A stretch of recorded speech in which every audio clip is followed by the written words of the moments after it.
wabarakatuh.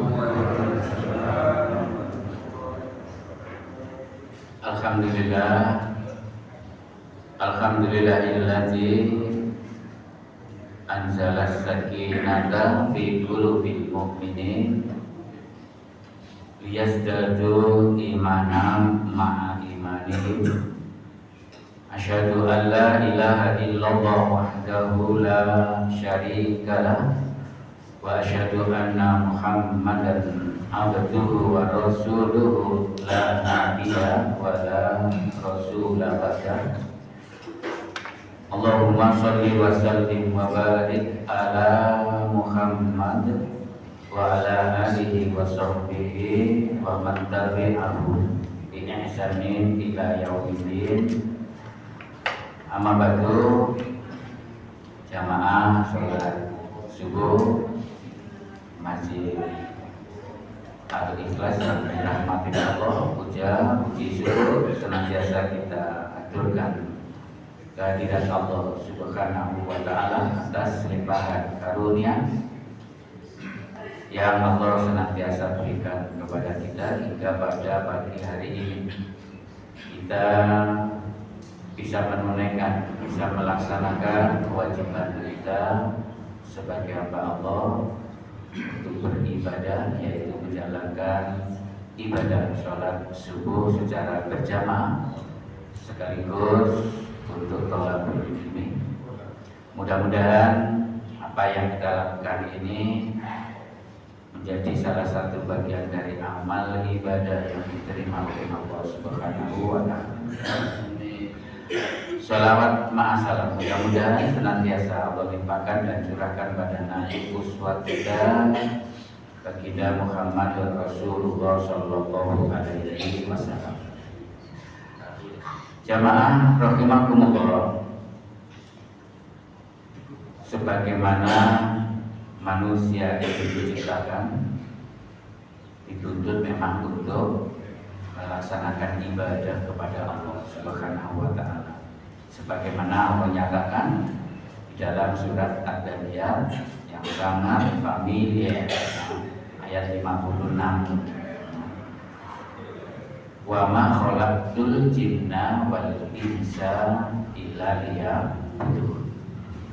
Dan tidaklah aku menciptakan jin dan manusia kecuali untuk beribadah kepada-Mu. Jamaah rahimakumullah, beribadah kepada Allah sering juga saya sampaikan bukan untuk kepentingan Allah. Allah tidak berkepentingan banget dengan ibadah kita kepada Allah itu. Allah tidak butuh sebenarnya. Ibadah kita itu adalah untuk kepentingan kita sendiri, agar kita ini menjadi orang-orang yang terjaga atau terpelihara. Ya ayyuhan nas, surat Al-Baqarah ayat 21 itu menyampaikan Allah bahwa orang-orang yang beribadah kepada Allah, kepada Tuhan-Nya itu adalah untuk kepentingan kita. Wahai manusia, ya ayyuhan nas, ubudu, beribadahlah kalian, Rabbakum, kepada Tuhan kalian. Yang mana Tuhan kalian itu alladzi khalaqakum, telah menciptakan kalian, walladzina min qablikum, dan telah menciptakan orang-orang sebelum kalian, dengan tujuan la'allakum tattaqun, agar supaya kalian itu menjadi orang yang terpelihara, terjaga. Terjaga dari apa?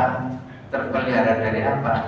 Terpelihara, terjaga dari berbagai macam keterpurukan, kesalahan. Tentunya azab dari Allah. Kalau kita nggak melakukan ibadah, azab Allah pasti akan diturunkan kepada kita. Tapi bukan berarti Allah itu jahat, ya. Itu sebagai perwujudan daripada peringatan, hukuman karena kesalahan kita.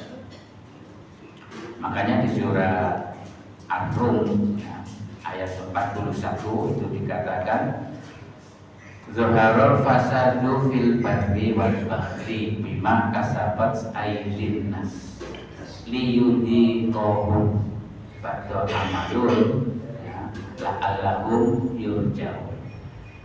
Kerusakan telah tampak di daratan dan juga di lautan. Itu karena ulah kesalahan manusia itu sendiri.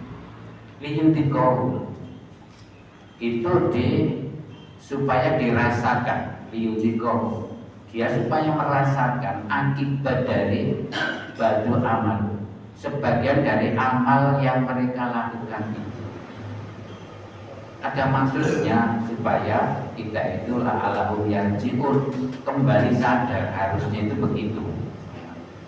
Tapi seringkali kita itu ladra, bahasa Jawa itu sama, sudah terlanjur salah, diteruskan salah. Makanya sangat tidak benarkan di dalam agama Islam itu kalau kita itu salah harus kembali kepada Allah, yaitu namanya fafirru ilallah. Kalau di surat Al-Zariyat ya ayat 50 ya, fafirru ilallah, segeralah kamu itu kembali kepada Allah, pulang ya, lari kepada Allah ya. Jangan terus-teruskan, jangan seperti kaum kafir, yaitu kalau dia itu melakukan kesalahan wala yai'asu min rauhillah. Larangan bagi umat yang beragama Islam itu dalam surat Yusuf itu ayat 56, janganlah kamu itu berputus asa. Salah itu wajar karena manusia itu tempatnya salah dan lupa. Al insanu mahalul khata' wan nisyan. Wajar, tapi kalau sudah salah, kalau manusia nggak salah itu ya namanya salah juga, ya benar juga, manusia benar, nabi aja salah ya. Cuman kalau nabi itu dimasuk ya, dipelihara, dijaga sebelum melakukan kesalahan, ya dikondisikan oleh Allah. Satu ketika nabi itu diundang, ini belum jadi nabi tapi belum jadi nabi, itu sudah dijaga oleh Allah. Saat itu nabi itu diundang untuk resepsi pernikahan, karena nabi itu usia 25 itu sudah menikah dengan Khadijah, kemudian punya anak ya. Masih usia seperti itu sudah punya anak ya. Jadi berturut-turut putra dari Nabi, putra putri Nabi itu 6 berturut-turut dari Siti Khadijah. Yang 2 laki-laki itu meninggal di usia kecil, Qasim dan Muhammad juga. Jadi yang meninggal di usia kecil itu Qasim dan Muhammad. Makanya Nabi Muhammad itu juga disebut Abul Qasim atau Abul Qasim ya, Pak Qasim ya. Jadi gitu. Sering orang tua itu untuk seperti saya ini namanya di Subarnowo itu nggak cocok belas jadi ustaz. Ya. Anak saya namanya Islam semua, makanya kemudian saya kadang-kadang mengambil anak saya ya. Tanya siapa? Abu Gulam. Anak saya ada yang namanya Gulam, Abu Burhan ya, gitu. Jadi Pak Burhan, Pak Gulam gitu ya. Jadi seperti Ustaz Hermanto itu kan kadang-kadang nggak enak ya. Hermanto itu dosa menyang, bahasa Jawa banget ya. Jadi gitu. Ustaz bahasa Jawa nggak keren gitu ya. Kalau di kampung itu Ustaz itu harus keren begitu. Makanya kemudian diganti dengan Abu Rozan gitu ya. Itu Pak Rozan, anaknya namanya Rozan kan begitu. Jadi digadaikan begitu. Nah, Abu Qasim jadi gitu. Nah ini Nabi pernah diundang untuk resepsi pernikahan. Kita tahu itu masa jahiliyah, Nabi belum diangkat jadi Rasul ya. Sehingga di resepsi itu biasa tari ular. Orang-orang Arab itu malah keren tuh kalau tari ular itu ya. Kayak India itu ya, atau udele itu ya, seperti itu. Ternyata Nabi ditidurkan oleh Allah itu ya. Ditidurkan, tidak disampaikan ke acara itu, baru kemudian bangun tidur itu acara sudah selesai, Nabi ya tetap hadir ya, tapi sudah selesai acara kari ularnya itu, bukan begitu. Kalau kita itu ya dangdutan, karaokean, kan seperti itu kalau kita dimaksum ya oleh Allah, acara-acara begitu kita mesti ditidurkan, ya, dilupakan, kemudian kita hadir. Tapi kita enggak ya, malah seneng kalau ada acara tertentu gitu ya. Ono yang kenapa? Ono karaoke-nya gitu. Ya, kan ngetren seperti ini. Ini kadang-kadang buatan barangkali acara juga begitu ya. Hati-hati. Ini kalau Rasulullah dimaksud, kalau kita bisa saja terjadi kesalahan. Kembali kepada apa yang saya sampaikan, wajar manusia itu mempunyai kesalahan, tapi setelah kita melakukan kesalahan itu kita harus kembali kepada Allah untuk bertobat kepada Allah dengan taubatan nasuha. Jamaah rahimahullah, untuk beribadah kepada Allah itu ada dua caranya di Al-Quran. In kuntum iyyahu ta'budun.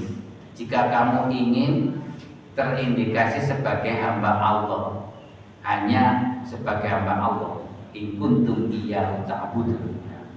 Itu caranya ada dua dalam surat An-Nahl ayat 114, yaitu fakulu mimma razaqakumullahu halalan thayyiban. Pertama itu, yang kedua washkuru nikmatahu. Kalau itu yang kita lakukan, kamu terindikasi, terakui atau dinyatakan in kuntum iyyahu ta'budun. Berarti kamu telah teraku sebagai orang yang mengabdi, yang beribadah kepada Allah. Menurut ayat itu begitu.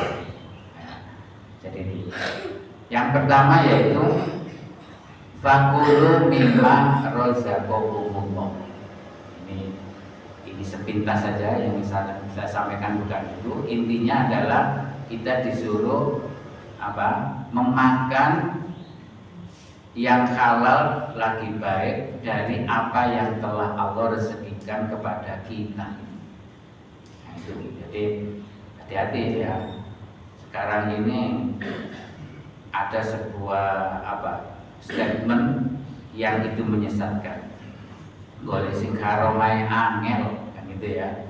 Lebih-lebih golek sing halal wis angel itu punya PKI itu ya. Orang yang berpikir seperti ini karena seolah-olah pintu mencari rezeki yang halal itu tertutup. Allah itu sudah tidak lagi memberikan peluang untuk orang itu mencari rezeki yang halal. Padahal mencari yang halal itu gampang, ya. Gampang, ikuti saja tuntunan Allah. Ya. Kalau menjadi pejabat, ya pejabat yang jujur kan gampang sebenarnya. Masalahnya kita itu kalau kita sudah menempati sesuatu tempat tertentu, yaitu ajakan hawa nafsu, keinginan untuk berlebih-lebihan yang ingin kita dapatkan, itulah yang kemudian menjerumuskan kita. Kepentingan dunia itu seringkali memang membuat kita itu terjerumus. Makanya orang-orang kafir itu cara pandang kita, makanya kita jangan memandang terlalu hebat ya kepentingan dunia itu. Di surat Al-Baqarah ayat 212 itu orang-orang kafir itu berpandangan bahwa kehidupan dunia itu indah. Kalau kita ya bukan indah kehidupan dunia itu. Kehidupan dunia itu kebutuhan. Jadi zuyyina lilladzina kafaru fil hayatid dunya. Jadi ditampakkan sangat indah sekali. Jadi kalau ingin punya kalau punya kendaraan satu, ingin kendaraan dua, itu bahaya loh, hati-hati. Makanya Rasulullah itu mengingatkan, kalau kamu itu orientasi kamu kepada kehidupan dunia, kamu tidak akan pernah tidak akan pernah itu berhenti kenyang, ya, haus terus, ya, seperti minum air laut. Jadi Kalau diberikan 1 emas gunung Uhud, kau pasti minta 2 emas gunung Uhud. Kalau diberikan 2 pasti minta 3, bahkan kelipatannya 1 tambah 2, kelipatannya 2 minta 4, 4 minta 8. Kelipatannya itu begitu. Jadi itu kepentingan dunia itu begitu. Kalau tidak kamu tutup, bagaimana cara menutup itu? Kamu akhiri dengan cara kamu itu menyadari akan kematian. Di surat At-Takasur kan begitu. Alhaakumut takasur hatta zurtumul maqabir. Jadi orang itu terlalu berlebih-lebihan ingin terus dan terus untuk menambah dan menambah hingga sampai dia itu hatta zurtumul maqabir, hingga sampai dia itu berziarah ke dalam liang kubur, ya, mengunjungi kubur, maksudnya mati, baru mati. Tapi itu bagi orang yang tidak beriman. Orang beriman tidak seperti itu, ya. Itu orang kafir tadi itu di surat Al-Baqarah 212 tadi, memandang indah kehidupan dunia. Orang beriman, kehidupan dunia itu sebatas kebutuhan, apa yang kita gunakan sebagai sarana untuk menggapai kehidupan akhirat. Wa btaghi fima ataqallahu akhirat wa la tansa nasibaka minad dunya. Surat Al-Qasas ayat 77, ya. Raihlah kehidupan dunia yang sudah Allah itu persiapkan untuk kamu. Dengan cara apa? Memfasilitasi dengan kamu itu hidup di dunia. Gunakan, punya harta, gunakan untuk menggapai akhirat, ya. Sekecil apapun harta yang kita miliki, kita gunakan untuk menggapai kehidupan akhirat. Lebih besar, kaya ya nggak apa-apa, miskin ya nggak apa-apa, ya. Makanya di surat Al-Imran ya ayat 134 itu kan mengatakan bahwa orang-orang dalam berinfak itu di dalam segala situasi. Alladzina yunfikuna fis-sarra'i wad-dharra.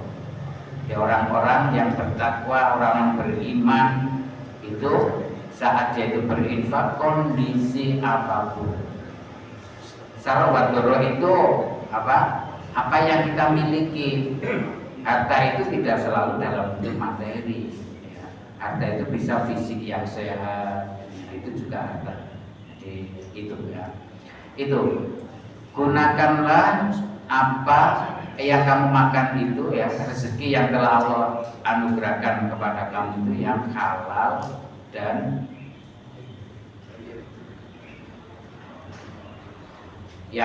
dan lagi baik. Ini yang pertama. Yang kedua yaitu washkuru nikmatallah, ya, dan syukurilah nikmat yang telah Allah berikan kepada kita. Itu cara beribadah kepada Allah, ya, mensyukuri nikmat. Kalau kita tidak mensyukuri nikmat Allah ini, nanti ditanyakan loh oleh Allah. Makanya tadi di surat At-Takasur itu, ya, kan kita diberikan berlimpahan harta kekayaan, ya. Ini beberapa karunia dari Allah, ya. Di ayat 8 itu kan dikatakan summa latus alunna yauma idzin anin nahi, gitu, ya. Kemudian sungguh latus alunna, ya, kami akan tanyakan kepada Allah, latus alunna yauma idzin, pada hari kiamat. Kenapa kok pada hari kiamat? Karena nikmatnya sudah diberikan waktu di dunia. Itu anin na'i, terhadap nikmat yang telah kami berikan. Itu ditanya, ya. Ada setidaknya itu 4 pertanyaan, ya, yang ini nanti nikmat yang Allah berikan kepada kita. Di hadis yang diriwayatkan oleh Tirmidzi, ya. Hadis ini memang tingkatannya Hasan Sahih, ya. Tadinya itu Hasan, kemudian dikeluarkan jadi Sahih karena ada rawi yang bagus, ya. Sangat populer juga hadis ini, ya. Hadis yang bersumber dari Abu Barzah Al-Aslami yang diriwayatkan oleh At-Tirmidzi, bahwa Rasulullah itu pernah menyampaikan la tazulu qadama abdin yaumal qiyamah, tidak bergeser kedua kaki seorang hamba pada hari kiamat, hatta yus'al an arba, hingga ditanya 4 perkara, gitu ya, ditanya 4 perkara. Ini nikmat-nikmat yang Allah berikan yang nanti ditanyakan. Kalau kita tidak pandai menggunakan, itu namanya kita tidak mensyukuri. Ada umur, ya, an umuri itu ditanyakan tentang fima afnal, dihabiskan untuk apa. Yang kedua itu adalah an ilmihi, tentang ilmunya, itu ditanyakan fima fa'al, apakah sudah diamalkan, mada amila bihi, boleh begitu, mada amila bihi, apakah sudah diamalkan. Yang ketiga itu harta. Yang keempat yang saya sampaikan. Yang ketiga itu harta, yaitu an malihi, tentang hartanya. Harta itu ditanyakan, yaitu man aina tasabahu, tadi yang terurai di ayat awal tadi itu, ya. Hati-hati, ya, dari mana kita memperolehnya, dan kemudian fima anfaqohu, dan kemana kita mentasarufkannya. Yang keempat ini yang saya sampaikan, yaitu tentang an-jismi, tentang tubuh kita, jisim kita. Itu ditanyakan oleh Allah, fima, bagaimana kamu itu abenahu, menggunakannya, memanfaatkannya, jisim itu, ya. Jadi tubuh kita itu bagaimana kita menggunakannya. Ada beberapa tubuh kita yang itu menjadi apa? Menjadi nanti itu sumber pertanyaan dari Allah.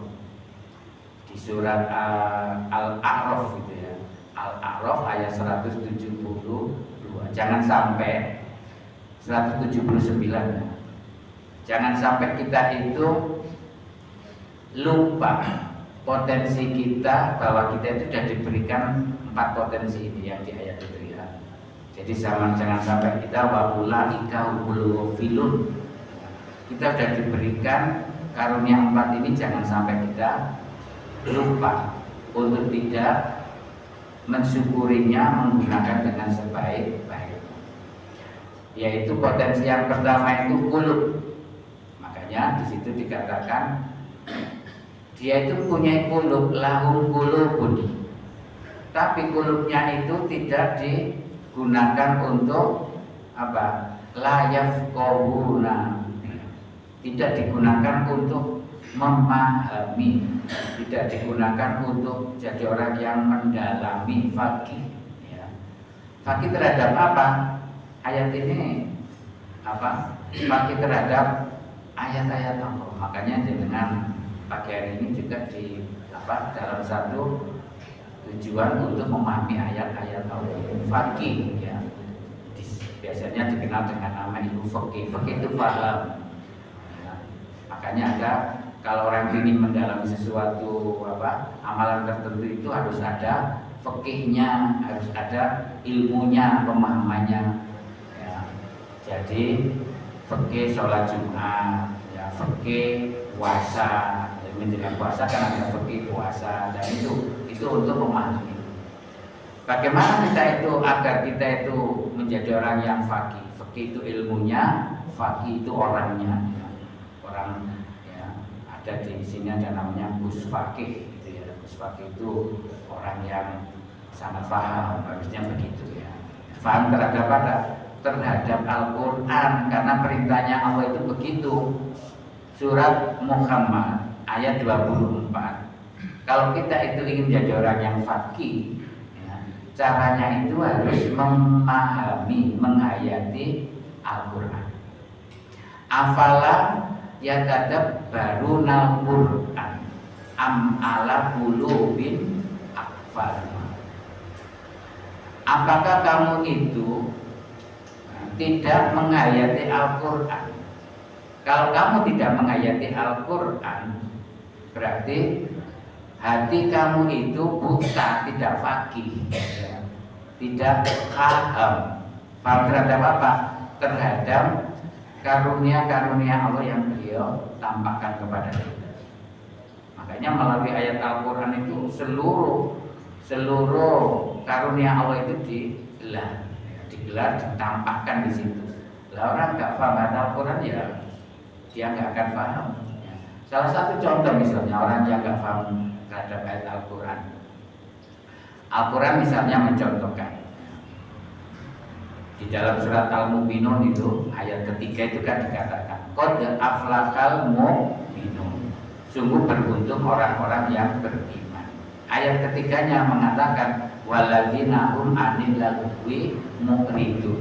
Ini kan Al-Quran yang mengatakan, yaitu siapa orang-orang beriman yang beruntung, yang berbahagia itu orang-orang beriman yang dia itu meninggalkan segala perkataan dan perbuatan yang tidak berguna.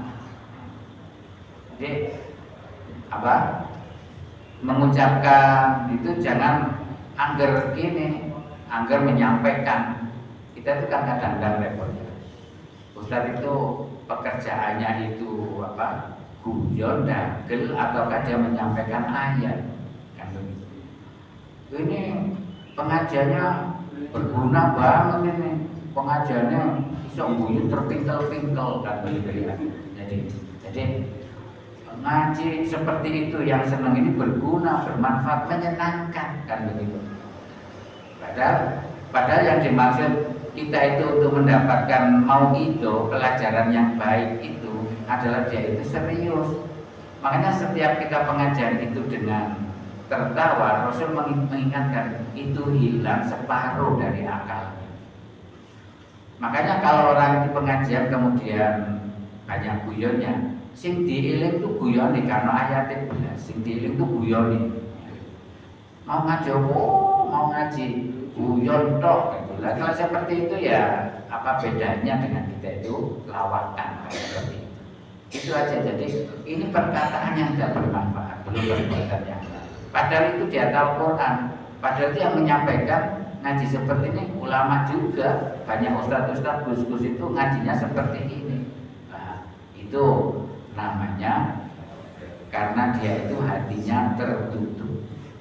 Itu punya hati, punya pikiran, tapi pikirannya tertutup. Itu ditanyakan nanti. Kamu nanti di akhirat ditanyakan begini, gimana kamu itu kok memberikan pengajian kok guyonan begitu? Ya jamaah saya seneng kan begitu. Nah, soalnya ada pesanan, kita kalau sampai ngaji nggak pakai guyon, wis gak tak pakai lagi kan begitu. Nah, jadi guyon terus aja kan itu. Akhirnya ya seperti itu. Guyon nyanyi gitu ya. Ceramahnya itu guyon nyanyi aja. Jadi nggak ada sedikit pun nyinggung. Al-Qurannya padahal kadang ada sih nyinggung sedikit, ya, tapi sedikit sekali. Tapi sing wae guyon. Sehingga yang diingat oleh jamaah itu adalah guyonnya dan nyanyinya itu. Hati-hati ini ya. Itu. Jadi jisim kita yang ditanyakan oleh Allah itu adalah qulub kita. Qulub kita itu apakah sudah kita gunakan untuk memahami ayat-ayat Al-Quran? Qulub itu apa? Pikiran kita, hati kita, pikiran kita, bisa fuadnya, jadi pikiran kita. Makanya orang di dalam surat Furqan ya, surat Furqan ayat 32 itu kalau kita itu ingin mendapatkan hati yang tenang, ya, itu caranya itu adalah kita itu dengan memahami Al-Quran, membaca Al-Quran dengan tartil. Baca Al-Quran dengan tartil itu memahami ya. Jadi tidak dibaca saja, difahami ya. Liyusabbitu fu'adaka, surat Furqan ayat 32. Liyusabbitu fu'adaka warottili Qur'ana tartilan, agar kamu Muhammad, fu'ad kamu, pikiran kamu itu tenang ya, terbimbing ya. Itu Al-Quran itu baca dengan tartil. Baca dengan tartil itu di samping membacanya dengan bagus ya, itu juga fahami ya, tartil itu maksudnya Kan dengan membaca pelan itu kita itu bisa merasakan. Makanya seperti orang ngomong, ya, ngomong dengan kuku kabeh, ya, dengan ngomong dengan sangat dengan perasaan ya, itu berbeda. Bisa dirasakan itu. Kalau ngomong cepet kan, itu ngomong ngopo kan begitu ya kan. Jadi kalau bicara itu yang benar, yang jelas, yang begitu. Makanya Rasulullah itu pernah membaca Al-Quran itu kecepatan, dilarang oleh malaikat Jibril. Ya. Di surat Al-Qiyamah ya, ayat 16 itu dikatakan la tuharrik lisanaka litajalabi. Jadi Muhammad, jangan gerakkan lidah kamu itu di dalam baca Al-Quran itu dengan segera, ya, dengan cepat, supaya kamu segera selesai menuntaskannya itu. Satu ayat dirasakan. Nah, jadi gitu, jangan terburu target. Ya. Hari ini harus 1 juz, hari ini harus 2 juz, ya, sehingga 1 pekan khatam, 1 bulan khatam kan begitu. Untuk apa seperti itu? Sahabat-sahabat dulu aja kalau setiap Al-Quran itu diturunkan, dia itu padahal 1 ayat. Kemudian kalau itu turun lagi dalam tempo waktu yang dekat, beliau itu ya Rasul, saya belum sempat memahami, belum sempat mengamalkan ayat yang turun ini. Jadi nggak keburu untuk cepat-cepatan selesai ini ya. Itu supaya hati kita itu damai. Yang kedua, jisim yang ditanyakan oleh Allah yaitu adalah mata kita. Makanya di situ dikatakan kita itu diberikan mata, ya, walahul ayun, diberikan mata. Mestinya mata itu untuk bisa melihat ayat-ayat kebesaran Allah, tapi dia tidak bisa gunakan. Itu ditanyakan nanti. Makanya di surah Fussilat ya, ayat 53, Allah itu telah menghamparkan ayat-ayat Allah, baik di dalam ayat kauniyahnya yaitu afaq dan juga diri kita, dan juga di Al-Quran. Itu harus kita lihat. Mata kita harus bisa melihat itu. Sanurihim ayatina fil afaqi wa fi anfusihim hatta yatabayyana lahum annahul haq. Kami, kata Allah, sanurihim, telah memperlihatkan, telah menampakkan ayat-ayat kami. Ini fungsi mata itu begitu. Ayat-ayat kami ya, fil afaqi ya, pada alam semesta, ayat kauniyah, makrokosmos ya. Itu makanya di surat Al-Imran 190 itu dikatakan orang beriman identik dengan orang ulul albab. Siapa ini? Orang yang bisa melihat ayat-ayat Allah di alam semesta. Inna fi khalqis samawati wal ardi wa ikhtilafil laili wan nahari la ayatin liulil albab. Ya. Jadi itu sesungguhnya Allah itu telah menampakkan ya, ciptaannya itu di langit dan bumi, dan juga tentang pergantian waktu itu alam semesta itu. Ya. Ini mata kita itu harus kita gunakan untuk itu. Jadi untuk melihat ayat kauniyah, bagaimana melihat ayat kauniyah ini butuh sekolah, ya, butuh ilmu, ya, butuh ilmu falak dan sebagainya. Makanya ulama-ulama dulu ya, itu tidak hanya sebatas hafal Al-Quran, pinter ngaji saja, tapi dia juga memahami berbagai macam ilmu-ilmu alam semesta. Ibnu Sina itu ya, Ibnu Sina ya, itu bukan hanya hafal Al-Quran, beliau ahli kimia, ahli fisika ya, jadi dia memahami alam semesta. Kiai pinter ngaji dong ya kan begitu, nggak bisa melihat fenomena kehidupan alam, itu nggak akan bisa melihat tanda-tanda ayat Allah. Yang kedua, mata yang digunakan Allah itu melihat juga diri kita. Ini biasanya dikenal dengan namanya alam mikrokosmos. Wa fi anfusihim, di dalam diri kita. Nah, psikologi kita, ya kemudian tubuh kita. Makanya sampai ada ilmu kedokteran, ilmu psikologi, ilmu psikiater, semacam-macam. Dan juga ditambahkan oleh Allah itu hatta yatabayyana lahum annahul haq. Sebenarnya Al-Quran itu adalah kebenaran, ayat-ayat qauliyahnya. Itu ditanyakan nanti mata kita. Kalau nggak kita gunakan sama sekali untuk itu, nggak jadi orang yang bisa memahami alam semesta, diri kita dan juga Al-Quran, itu namanya kita tidak mensyukuri karunia Allah dalam bentuk mata. Yang terakhir yaitu adalah uzun, ya, telinga kita. Jadi walahum adanun, ya. Dan dia itu punya telinga, tapi telinganya itu tidak digunakan untuk apa? Layas mauna biha, untuk bisa mendengar. Saya sudah mendengar yang baik. Yang ditanyakan oleh Allah itu mendengarkan ayat-ayat Al-Quran. Makanya di surat Az-Zumar, ya, ayat 18 itu dikatakan bahwa alladzina yasma'una al-qaul, orang-orang yang mendengarkan perkataan. Jadi telinganya itu digunakan untuk mendengarkan perkataan. Nah, kemudian dari mendengarkan perkataan itu fayat tabiuna aksana, kemudian mengikuti yang terbaik. Mendengarkan kemudian, ya, ini yang terbaik diikuti. Apa yang terbaik yang harus diikuti itu adalah ayat-ayat Al-Quran. Makanya di surat Az-Zumar juga ayat 22-nya itu dikatakan Allahu nazzala, ya, Allah telah menurunkan aksanal hadis, perkataan yang sangat baik. Apa itu perkataan yang sangat baik? Kitaban, ya, yaitu Al-Quran. Perkataan yang sangat baik itu Al-Quran.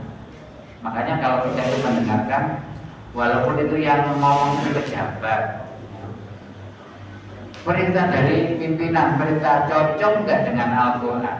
Kalau itu nggak cocok dengan Al-Quran, berarti dia bukan perkataan yang baik. Itu ditanyakan nanti. Kita mengikuti ketaatan kepada siapapun itu, kalau itu nggak mengikuti tuntunan Al-Quran, itu ditanya telinga kita. Kamu kok menjalankan saya hanya mengikuti perintah? Katanya di surat An-Nisa itu ayat 59 katanya begini, ya Allah, ya ayyuhalladzina amanu atiqullaha wa atiqur rasul wa ulil amri minkum. Katanya begitu, ya. Makanya saya mengikuti ulil amri, katanya saya. Tapi ulil amri kamu itu mengikuti Allah atau Rasul, yaitu taat apa itu sesuai dengan Al-Quran dan hadis enggak? Ya saya enggak peduli, ya Allah. Yang penting itu adalah pernyataan ulil amri. Makanya saya harus ikuti, karena nanti yang bertanggung jawab kan ulil amri. Nggak bisa, ya, nggak bisa. Jadi bertanggung jawab di sisi Allah itu adalah nafsi-nafsi, ya. Tidak kemudian, loh saya tadi itu ikut ulama itu, saya tadi ikut amir itu, ya. Jadi kalau di beberapa teman, kalau di teman ada yang ikut amirnya, ada yang ikut imamnya, ada yang ikut gusnya, ada mengikut siapa itu guru spiritualnya, hafidnya, boleh, asalkan, ya, kalau di dalam sistem pemerintahan ikut pemimpinnya, ya, ikut presidennya mau begitu, cocok enggak, ya, dengan Al-Quran, ya. Jadi gitu. Yang sering itu ya, yang kemarin itu ya, misalnya proyek tentang pengadaan kereta cepat Bandung Jakarta Bandung itu loh, ya. Bus gitu, ya. Itu kemudian tidak, ya. Ini didanai, ditanggung jawab oleh APBN. Ya nggak bisa begitu, ya nggak bisa begitu. Karena apa? Yang MOU, yang setuju itu kan orang itu, ya. Yang orang itu lapor, kemudian sing utang orang itu kita sing nyaur, ya kan begitu. Jadi itu nggak benar lah. Berarti kamu nggak taat kepada pemerintah. Kamu berarti melanggar aturan pemerintah. Wis, nggak Kalau kita misalnya nggak bayar pajak karena pajaknya dipakai untuk itu, pembayaran kita nggak bayar pajak, kita diusir. Untungnya saja sudah ganti menterinya. Kalau kita menterinya masih dulu ya, Ustazah Sri Mulyani itu diusir loh kita kalau nggak mau bayar pajak. Ya. Orang Indonesia nggak mau bayar pajak, jangan tinggal di Indonesia kan begitu ya. Pergi kan begitu. Alhamdulillah kita sudah punya menteri yang baru ya, ini banyak keberatan ya. Banyak keberatan termasuk salah satunya nggak mau kok seandainya itu Bu Mulyani mungkin APBN yang membayar itu, ini nggak mau berbayar ya. Berbayar nggak mau ya. Lalu dilibatkan apa itu ditanggungkan kepada APBN ya. Dia bayar sendiri, katanya Jokowi kan nakeh kan begitu. Uang tiap pekan itu atau setiap hari itu mesti mengundang tamu itu mesti dikasih kaos setiap hari itu. Ya. Pokoknya jenengan ke sana kalau ke Solo ya, ke Masjid Jaya mesti ayo ke Jokowi nah, gitu. Sana mesti oleh kaos ya. Ini penting, oleh kaos oleh sepeda barang. Kurang lebihnya itu mudah-mudahan ada manfaatnya. Itulah cara kita untuk beribadah kepada Allah, mensyukuri nikmat Allah dengan kita gunakan jisim kita yang sebaik-baiknya.